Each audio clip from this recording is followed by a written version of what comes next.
Le journal de l'Afrique sur France 24, soyez les bienvenus. À la une ce soir, les graves accusations du Mali à l'encontre de la France. Bamako accuse Paris de soutenir les djihadistes et de violer son espace aérien. Des accusations portées devant les Nations Unies alors que la force Barkhane a achevé son retrait du pays en début de semaine. Nous serons à New York dans ce journal. Ces nouveaux heurts en Guinée, une dizaine de jeunes se sont affrontés à la police et aux gendarmes dans la banlieue de Conakry. Des heurts suite à un appel à manifester. Les manifestations ont été interdites par les militaires au pouvoir depuis le mois de mai. Et puis à la fin de ce journal, on vous parlera du phénomène des chiens errants au Maroc. Le royaume a décidé de faire face à ce fléau. Le roi a interdit l'abattage des animaux, mais d'autres solutions sont envisagées. Reportage à suivre. La lettre adressée à l'ONU par le Mali est datée du 15 août. Elle est signée de la main du ministre des Affaires étrangères, Abdoulaye Diop. Il porte de graves accusations à l'encontre de la France, violation de l'espace aérien et soutien aux terroristes. Des accusations qui interviennent alors que la force Barkhane a achevé son retrait du pays en début de semaine. Notre correspondante à New York, Fanny Chauvin, revient sur cette lettre envoyée au Conseil de sécurité de l'ONU. Selon les autorités maliennes, la France fournirait des armes et des munitions aux groupes djihadistes du Sahel. Mais pas seulement. La France est accusée d'espionnage.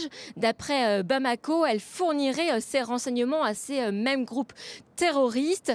Ces informations, la France les obtiendrait par des violations fréquentes et répétitives de l'espace aérien malien par des hélicoptères, des avions de chasse ou encore des drones. Des survols sans autorisation selon Bamako qui aurait enregistré une cinquantaine de cas depuis le début de l'année.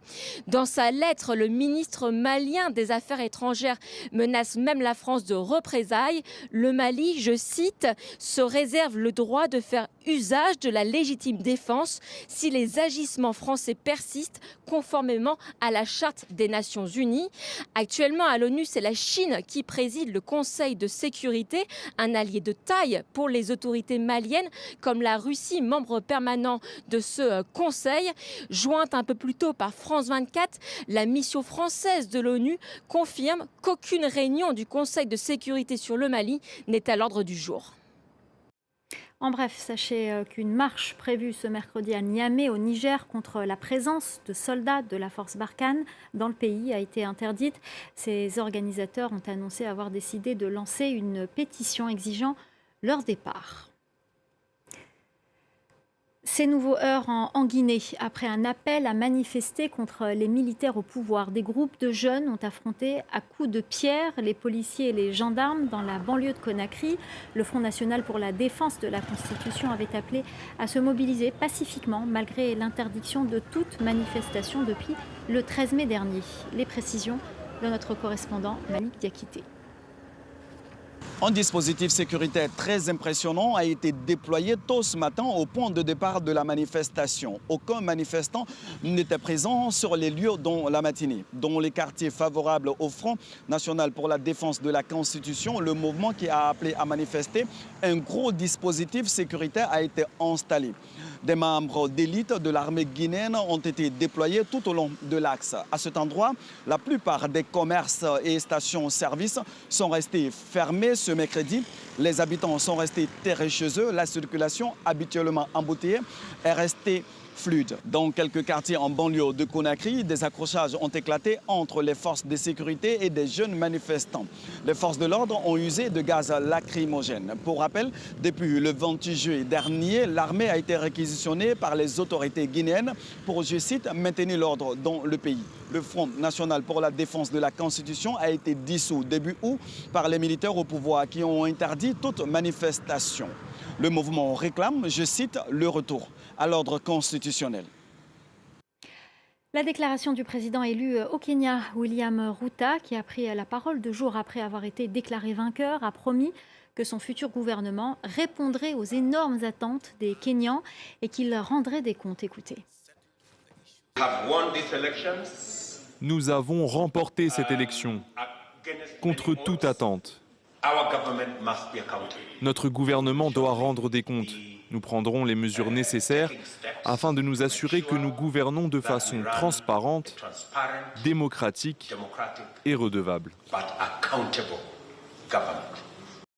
Voilà, c'était William Ruto, le président élu du Kenya. Sans surprise, la constitution controversée a été adoptée en Tunisie. La nouvelle loi fondamentale, qui renforcera nettement les prérogatives du chef de l'État, a été approuvée par un peu plus de 2,5 millions de personnes. Cette nouvelle constitution avait été proposée par le président Kais Saied, auteur d'un coup de force il y a un an.